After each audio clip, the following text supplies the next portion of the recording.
Hi Wonderfuls, this is video 2 in our Islamic DBQ series for the Unit 3 DBQ. In this video I am going to be talking about how in the world you come up with claims for your documents, as well as what is the difference between contextualization and outside sourcing when you are writing. The last thing I'm going to go through and talk very briefly about is pacing, because I know that I've had some questions about how in the world do I try to read all of these documents and come up with claims in about 10 minutes. So just a brain refresher here, again, our essay prompt is evaluate the extent to which the strengths and weaknesses of the Islamic empires that ruled much of Asia during the period 1450 to 1750 affected their rise and fall. Now, as I am going through my claims, again, one more time, I'm going to be reading these documents, and I really want to categorize my documents as either a strength or a weakness. Okay, a strength or a weakness. And then from there, I'm hoping that you see some commonalities between the strengths and between those weaknesses that you then can start writing those claims. You will want to make sure for the 2020 DBQ that you have 2 claims that have 2 documents each, and you are only going to have 1 claim that has 1 document. And that one we will emphasize and talk more about how you can increase your points specifically on having that claim with only 1 document.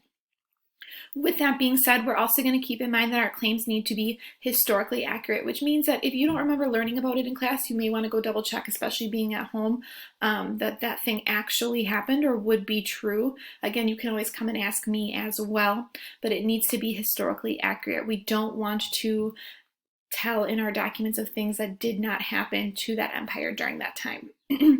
So when we're going through and talking about claims, one of the things that I would use to organize if I were you is this planning document that I gave you and have continued to put on each of our DBQ assignments. This will be the best way that you can, one, organize your documents in terms of writing down everything that you know about them, as well as starting to come up with an outline prior to writing.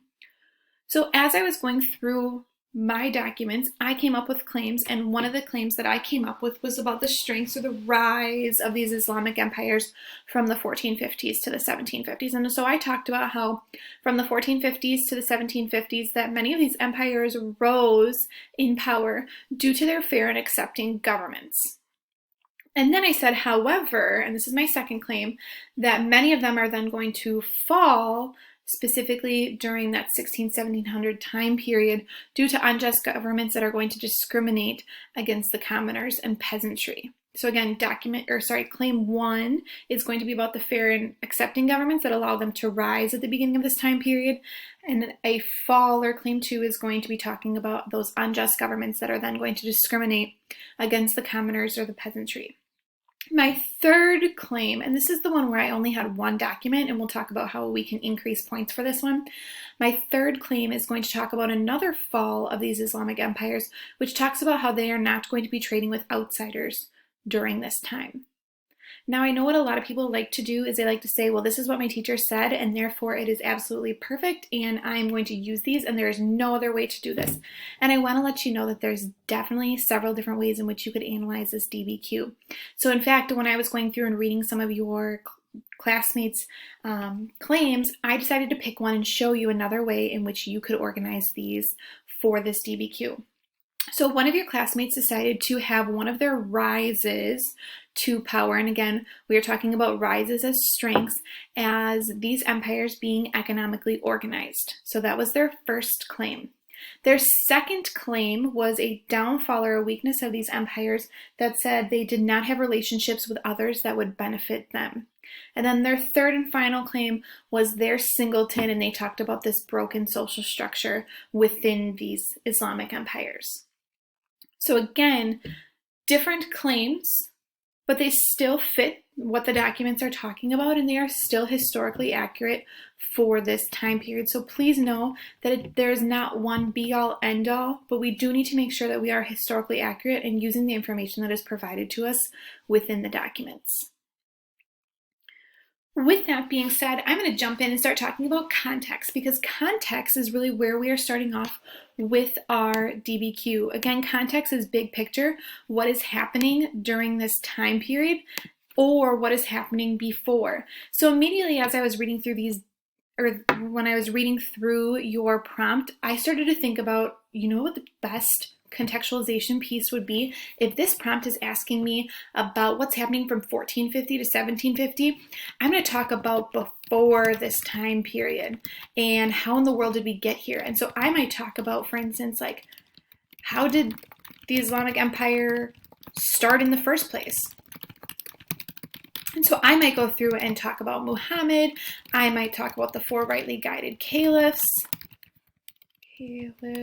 I might talk about the split between the Sunni and the Shia. Again, I'm talking about things that are still relating to my prompt, right? Because I'm talking about how they are growing during this time period, how they start out and grow during this time period. Or sorry, before this time period. But I'm talking about the same topic. Another one that I could use that's going to be during this time period, and I just want to show you these 2 different ways that you could do this. Something else that's happening during this time period that would be an example of a different empire who is going to be growing during this time is I would talk about how these European states are consolidating.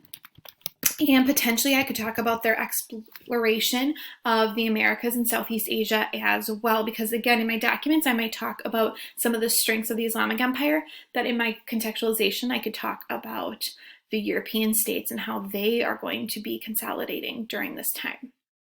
Now, thinking ahead, because again, your contextualization is one point that you can get on your DBQ, and outside evidence is another point that you can get, that I am going to go with a before this time period, or I might talk about how did the Islamic Empire start in the first place in my contextualization in my introductory paragraph, because I'm thinking that when I talk about consolidating and exploring for the European states, specifically when I want to talk about trade in Southeast Asia, I think that would fit in great with my last claim, talking about how the Islamic empires are not going to be trading specifically at the end of their time period, the 16 and 1700s, because then I can factor in and talk about, well, the European states have a lot to do with that because they are trying to find alternate routes to Southeast Asia to trade, and they don't want to go through those Islamic empires.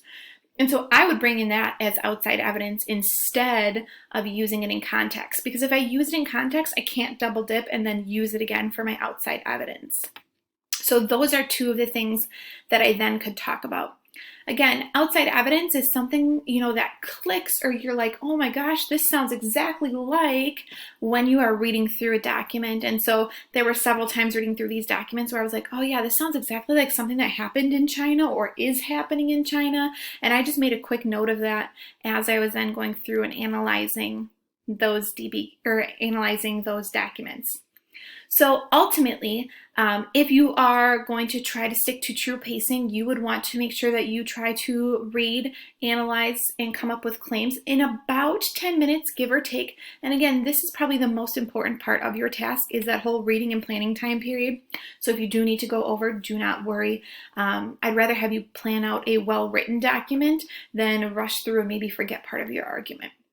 The second thing that I'm going to encourage you to do is take about 10 minutes, give or take again, to write your context and your thesis statement. Again, if you did tons of planning before, maybe you went over that 10-minute mark by a few minutes, you may not need as much time to write your context and your thesis or that introductory paragraph. And then for tomorrow, the very last thing that I'm going to ask that you do is that you're going to write your second body paragraph. And for this one, I'm really going to scroll down to page 2 here. For your second body paragraph, I'm asking that you pick one of your claims. I don't really care which one that it is, to be honest. If you want to pick what you had as claim 2 or claim 3, you go for it. But I want you to have a claim that has at least 2 documents in it, and then I would like you to attempt an author's point of view as well as an outside sourcing so that I can see you attempt all elements of a DBQ and be able to give you feedback that way. So again, you are going to be working on part 2, which is your introductory paragraph. And you are also going to be working on part 3, which is writing one of your claims that is analyzing 2 docs, and you're going to one time try author's point of view and one time try outside sourcing. If you have any questions, feel free to reach out to me. I will either be on WebEx or email, and I will be glad to help you. Bye.